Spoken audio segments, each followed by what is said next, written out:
দর্শক বন্ধুরা আজকে দেখানো হচ্ছে কিভাবে সোয়াবিনের তরকারি তৈরি করতে হয়। সোয়াবিনের তরকারির জন্য প্রয়োজন সোয়াবিন, তা আমরা আগে থেকে সেদ্ধ করে রেখেছি। তারপরে আলু, এটা আমরা আগে থেকে সেদ্ধ করে রেখেছি। তারপর লাগবে আদা রসুন পেস্ট, পেঁয়াজ পেস্ট, তারপর লাগবে তেজপাতা। তারপরে মশলার জন্য প্রয়োজন লঙ্কার গুঁড়ো, হলুদ, ধনে গুঁড়ো, জিরে গুঁড়ো। তারপরে লাগবে নুন, চিনি স্বাদ মতন, আর গরম মশলা, আর লাগবে টমেটো সস। দেখুন দর্শক বন্ধুরা, আগে থেকে আমরা সর্ষের তেল গরম করতে দিয়ে দিয়েছি। এবারে ফোড়নের জন্য প্রথমে তেজপাতা চলে গেল, তেজপাতা গেল। এবারে আমরা সেদ্ধ করা সয়াবিন এবং আলুগুলো দিয়ে দিচ্ছি।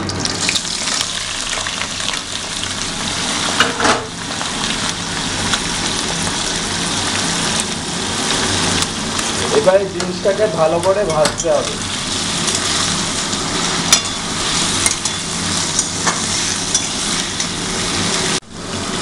দেখুন দর্শক বন্ধুরা, সামান্য নাড়ানোর পর এবারে আমরা প্রথমে এবারে মশলাগুলো দেব। প্রথমে যাচ্ছে একটু হলুদ, প্রথমে একটু হলুদ গেল। তারপরে হলুদ দিয়ে কিছুটা আমরা জিনিসটাকে নাড়াতে হবে।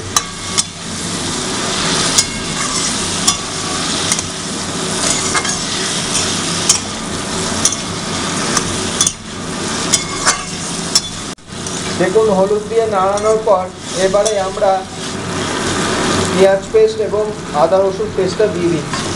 এবার নিয়ে জিনিসটাকে ভালো করে কষতে হবে। এই সয়াবিনের তরকারিটা পুরো মাংসের মতনই খেতে লাগে। এবার জিনিসটাকে ভালো করে কষতে হবে। দেখুন কিছুক্ষণ কষার পর এরপরে আমরা মশলাগুলো সব দিয়ে দিচ্ছি একসাথে।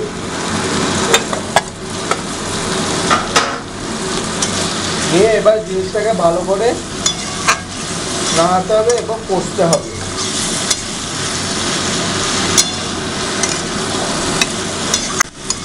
দেখুন দর্শক বন্ধুরা, আমরা কিছুক্ষণ কষানোর পর এরপরে আমরা টমেটো সসটা এর ভেতর দিয়ে দিচ্ছি।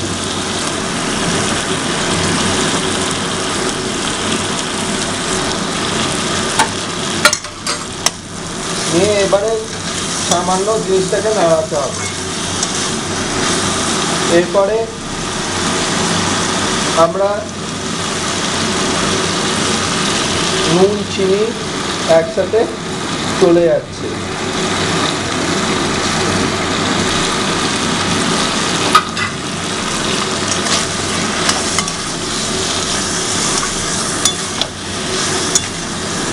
নিয়ে এবার জিনিসটাকে ভালো করে নাড়াতে হবে, ভালো করে কষতে হবে জিনিসটা।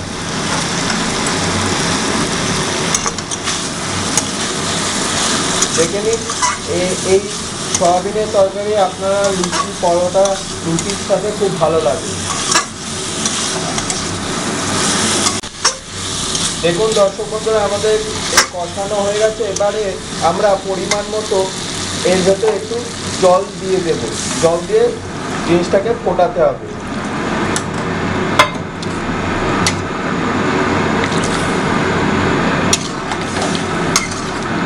জল দিয়ে কিছুক্ষণ জিনিসটাকে ফোটাতে হবে। দেখুন দর্শক বন্ধুরা, আমাদের গ্রেভিটা ফুটতে শুরু করে দিয়েছে। এবারে আমরা গরম মশলাটা ছড়িয়ে দিচ্ছি এর ভেতর। নিয়ে এবার জিনিসটাকে সামান্য নাড়িয়ে দেওয়া হলো।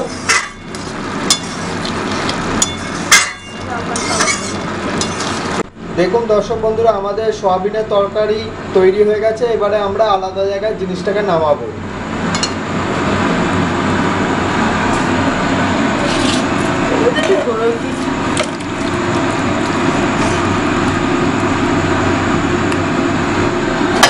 যদি আমার ভিডিও ভালো লেগে থাকে তাহলে প্লিজ আমার চ্যানেলে সাবস্ক্রাইব করুন, লাইক, শেয়ার এবং কমেন্ট করুন। ধন্যবাদ।